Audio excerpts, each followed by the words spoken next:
สบายดีสวัสดีค่ะยินดีต้อนรับทุกคนเข้าสู่ซองYouTube ของสาวบุญเปียงสาวลาวเด้อมาพบมาพอกับสาวบุญเปียงในมื้อนี้เนาะมื้อนี้ก็คือเป็นวันที่14กุมภาเนาะวันวาเลนไทน์วันแห่งความรักทุกคนวันนี้ทั้งสาวบุญเปียงเองก็ได้รับหน้าที่ให้เป็นสะพานหักให้คือเก่าเด้อเนาะก็มีทั้งผู้ใหญ่ใจดีหรือว่าหนุ่มๆหลายๆคนเพิ่นให้ทางสาวบุญเปียงเป็นสะพานให้ในมื้อนี้เนาะทุกคนก็คือให้นำเอาดอกไม้ไปให้ผู้สาวว่าซั่นซะซึ่งว่าสาวโสดคนนี้กับทางสาวเพียงเองก็ยังบ่ได้ชื่อเนาะแต่ว่าตอนนี้ก็มื้อนี้ก็ค่อนข้างว่าหลายโซอยู่เนาะรวมๆแล้วก็ประมาณ5-6โซทุกคนเลยตอนนี้เอามาแล้ว2โซเนาะโซที่1โซที่1เดี๋ยวขออนุญาต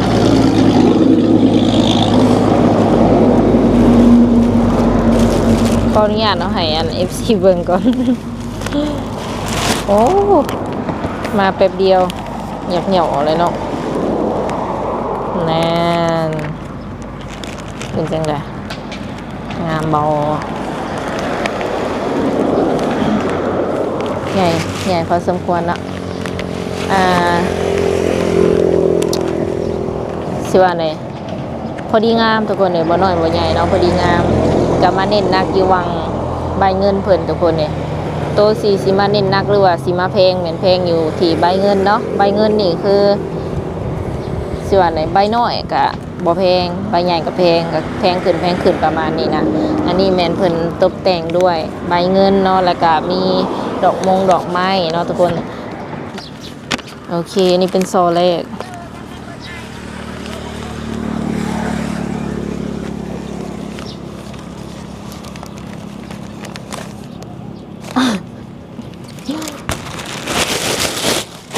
เสียไว้ต้นไม้นี่เลยได้บ่ไว้นี่ได้บ่โซที่2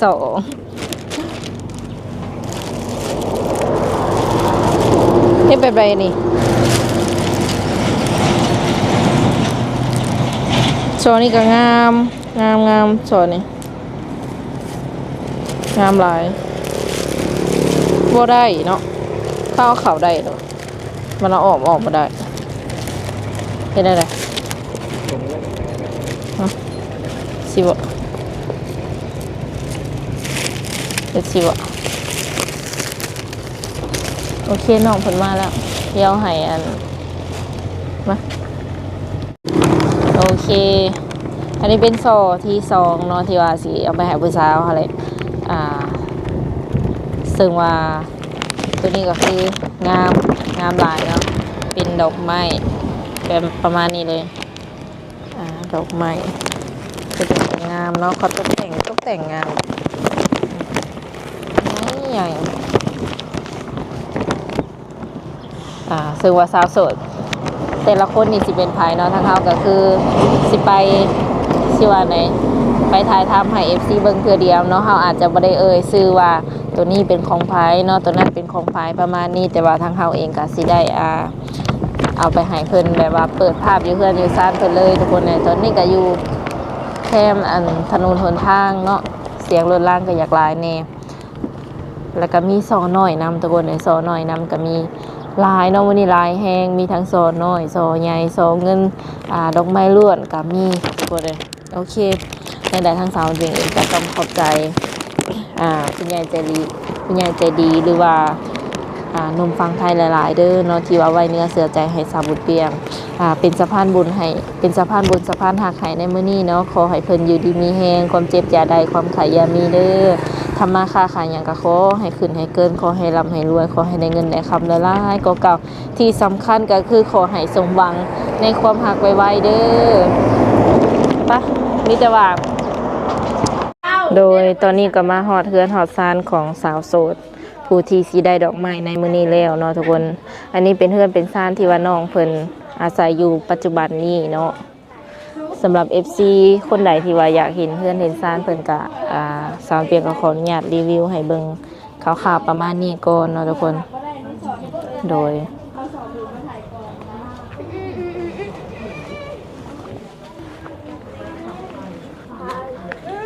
จีนหลายของกู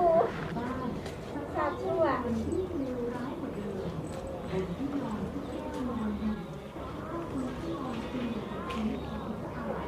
อมแอมเพื่อนน้องเพิ่น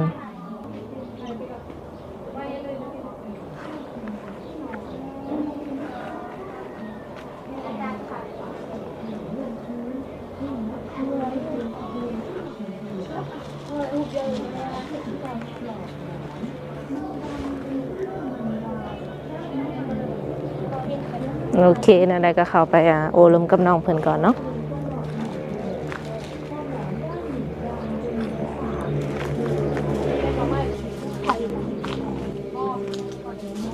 ว่างไหน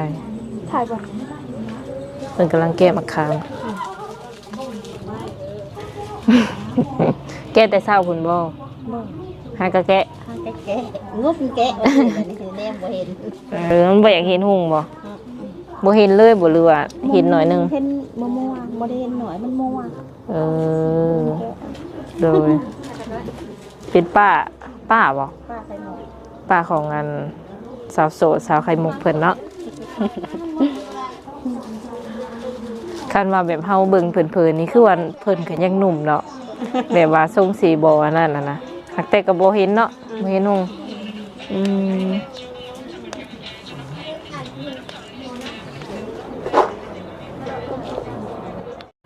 สบายดี สบายดี สบายดีน้องไข่มุกเนาะทุกคนวันนี้ก็มีโอกาสเข้ามาหาน้องเพิ่นในส่วนรอบจักมื้อเฮามาพอกันบางกินนี่ หวัง 3-4 มื้อแหละ อ๋อมื้อนี้นี่เป็นวันที่ 14 กุมภาพันธ์ โดยเป็นมื้อสิว่าไดเป็นมื้อวันแห่งความรักเนาะ แม่น อืมปีที่ผ่านมาก็แบบว่าได้ของขวัญน้ำหมูน้ำคูอยู่บ่ บ่เคยได้ อืมตั้งแต่เป็นสาวมายังบ่ทันแบบเคยถึกเซอร์ไพรส์บ่ ยัง ว่าอีหลี บ่อหลี โดย มาปีนี้ได้ทรงสีได้แบบว่าทรงสีได้ดงได้ดอกน้ำมูอยู่ปะ ได้ เด้อทรงสีได้อยู่คนว่า มีคนแบบว่าบอกมีคนบอกคร่าวๆแล้วบอกว่าสิเขามาหามื้อนี้ ยัง อืมยังบ่มี FC คนไหนบอกบ่ โดย อืมเลยเป็นอะไรสักคนที่ว่าน้องคุยอยู่ตอนนี้ กะเพิ่นปีอยู่หั้นนะ อืมรู้จักกันมานี่ได้จักมือแล้วน้องล่ะ ถ้ากะรู้จักกันได้มือเดียว บ่ฮู้ว่าทางน้องเพิ่นเว้ากับเว้านี่สิแม่นคนเดียวกันบ่เนาะทุกคนหักที่แน่ๆตอนนี้คุยอยู่ คนเดียวเอ้ย คนเดียว โดยสิมีแต่คนเดียวเลยเนาะ ก็คิดอยู่บ่แบบเป็นหยังคือบ่มีคนแบบเข้ามาคุยหลายอย่างซี่ บ่ได้คิด บ่ได้ซีเรียสบ่ โดย อืมเข้ามาก็ได้บ่เข้ามาก็บ่เป็นหยังบ่ในความคิดเนาะ แม่น อืมเพราะว่าทางน้องเพิ่นเองก็จักสิว่าแนวใดเนาะกับเป็นคนประมาณนี้ถ้าว่าบ่ค่อยหลายบ่ส่วนโตวแล้วก็ แม่หนูอยากอายกล้องอะนะ เออเวลาคุยกับอ้ายเพิ่นก็เว้าหลายอยู่บ่ พอหลาย อืมคุยกันเป็นอะไรแบบนิสัยใจคอเป็นอะไร นิสัยใจคอกะยังบ่ค่อยฮู้เท่าไหร่เพราะว่าหากก็คุยกันหั้นนะ ส่วนหลายเพิ่นสิโทรมาเล่นน้ำน้องนี่ตอนใดน้องละ ยามแบบค่ำๆหั้นนะเพิ่นเลิกเวียกเลิกงาน ฮู้บ่ว่าเพิ่นเป็นหนุ่มหนุ่มหยังหนุ่มลาวหนุ่มไทยต่างประเทศ ยังบ่ฮู้เพราะว่าน้องยังบ่ได้ถามหั้นนะ โดยลักๆฮู้ชื่อกับเจ้าอยู่บ่ฮู้ชื่อเพิ่นอยู่บ่ ยังเพราะว่า อืม แบบเพิ่นบ่มีเวลาหั้นนะเพิ่นมีแต่เฮ็ดเวียก อีกอย่างก็ยังบ่เคยโทรหั้นนะ เอ้าคุยแบบใดซะแซ่บซื่อ แม่น แปลกเลยเนาะคุยกันสิว่าแล้วบ่ฮู้จักชื่อกันนี่นะ เพิ่นนี่ฮู้อยู่แล้วว่าน้องชื่อหยังเนาะ โดย แต่ว่าน้องเองเพิ่นบ่ฮู้ว่าเพิ่นชื่อหยัง แม่น เห็นอยู่บ่แบบว่าหน้าตาเพิ่น เห็น เป็นอะไร กะรอ เราบ่ โดย เอ้าเพิ่นส่งรูปให้เบิ่งบ่น้องล่ะ บ่อ เบิ่งอยู่ไสซั่น อยู่ในไลน์หั่นนะ มีซะบ่ มี เอาเลยเหรอ คนเดียวกันบ่นี่ แม่นคนเดียวกันอยู่บ่นี่เนาะทุกคน น้องก็บ่มั่นใจ นั่นเนาะ ก็คือ ตอนนี้ก็ยังบ่แบบว่าบ่ได้ตกลงปลงใจคบกันบ่ ยังเพราะว่าถ้าคุยกันไปก่อนหั่นนะเบิ่งใจกันไปก่อน อืมมื้อนี้นะทางเอื้อยเองก็ได้รับหน้าที่เนาะให้เป็นสะพานหักให้ก็ว่าได้เนาะเพราะว่าเป็นตัวแทนให้หนุ่มไทยเพิ่นอยู่ไกลเนาะมาบ่ได้ แต่ว่าเพิ่นก็สิว่าไดอยากให้มื้อนี้เป็นมื้อสำคัญอีกมื้อหนึงเนาะเพิ่นก็เลยว่าฝากดอกไม้มาให้น้องว่าซั่นซะ 14 กุมภาพันธ์วันวาเลนไทน์มีความสุขหลายๆเนาะวันแห่งความรักกะเบิ่งงามไหล ขอบใจ ขอบใจอ้ายหลายๆเด้อที่ซื้อดอกไม้ให้น้องขอให้อ้ายสุขภาพร่างกายแข็งแรงอยู่น้ำลูกน้ำหลานเป็นห่มโพห่มทรายดนๆเด้อ เซเบิ่งดูดอกไม้เห็นอะไรทางหน้างามไหล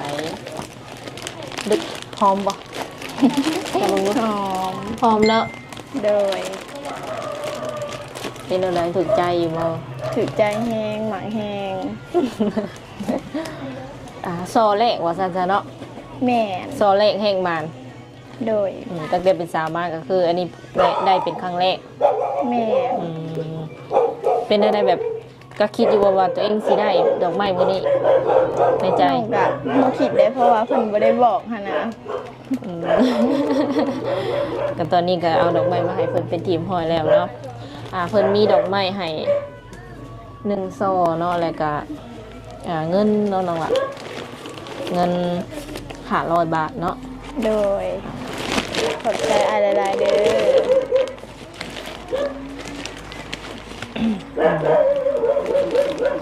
ฮู้เลยติว่าอันนี้แม่นไผเป็นคนเดียวกันเนาะเดียวเอื้อยเอารูปให้เบิ่งจักหน่อยก็ได้ คนเดียวกันบ่ แม่น น้องเคยบอกกับเพิ่นว่าน้องอยากได้ดอกไม้ โอ้สันบ่ โดย มันเป็นคนเดียวกันอยู่เนาะอันที่เว้ามาทั้งเบิดนี่ แม่น หาก็ฮู้จักกันได้อัน1มื้อบ่น้องลาว่า แม่น โอ้เพิ่นก็ตอบตกลงอยู่บ่ตอนที่น้องว่าอันแบบเว้าแบบคร่าวๆว่าน้องอยากได้ดอกไม้เพิ่นว่าสิเอาให้อยู่บ่ เพิ่นมีแต่ว่าเพิ่นว่าแปลกเนาะที่น้องอยากได้ดอกไม้เพราะว่าอีกอย่างน้องกับอ้ายก็หาก็ฮู้จักกันหั่นนะเพิ่นบ่ได้บอกว่าเพิ่นสิซื้อให้หั่นนะ อ๋อก็เลยบ่ได้ตั้งความหวังไว้ โดย อืมตัวนั้นเอาตัวใดให้น้องเอาตัวใดให้น้องเอาตัวพุ่นบ่หรือตัวนี้นี่เป็นอย่างอันนั้นเลยเป็นอย่างซื้อไปให้อัน โอ้ยเนาะ เท่าที่คุยกับเพิ่นก็แบบนิสัยดีอยู่เนาะแต่ว่าตอนนี้ก็เริ่มแบบว่าค่อยๆศึกษาดูใจกันไป โดย อืมเพิ่นอายุประมาณเท่าไหร่น้องล่ะฮู้อยู่บ่ ยังบ่ฮู้อายุ ตอนนี้ฮู้ยังแน่เกี่ยวกับเพิ่น ยังบ่ฮู้หยังหลายเลย เพราะว่าหาก็ล เอา ง ดอก หั่น เอา นะ ซอได้ให้น้อง หาก็คุยกับเพิ่น เอาซอได้ให้น้อง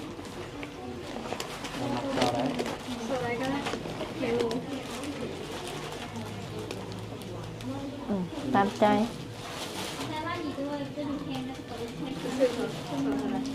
แล้วแต่น้องสิให้ต่างให้เราต่างให้น้อง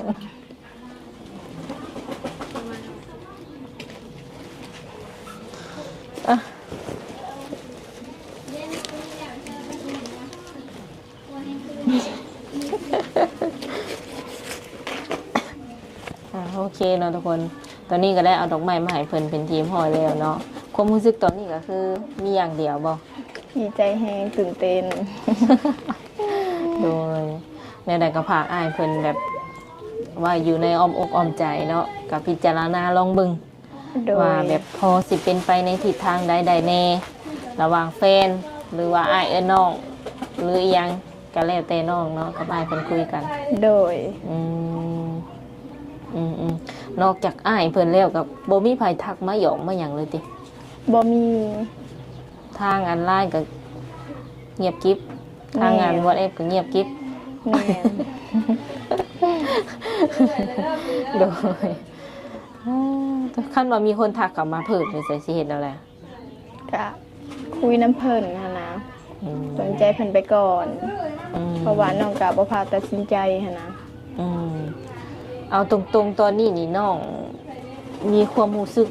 อย่างแน่แล้วบ่ให้อายเพิ่น มีแต่ดีใจหั้นนะบ่คิดว่าเพิ่นสิได้ดอกไม้น้ำหมูน้ำผู้หั้นนะ บ่หมายถึงแบบความรู้สึกน้องแบบรู้สึกกับอายเพิ่นอย่างซี่นะมีอยู่บ่แบบรู้สึกประมาณใดแน่แล้วกับเพิ่น ก็เริ่มมีอยู่ในอยหนึ่งเพราะว่าหากก็คุยกับเพิ่นได้มือเดียวหั้นนะ ยังบ่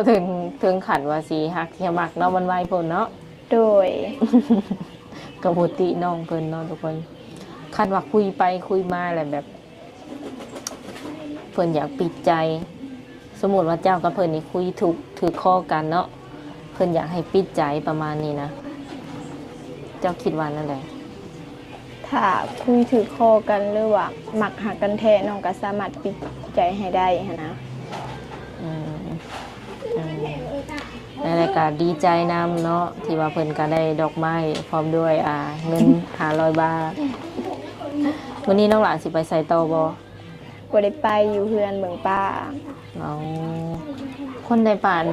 มีบ่อยู่นี่ มี อ๋อเห็นแล้วได้แกมะขามไปขายบ่อน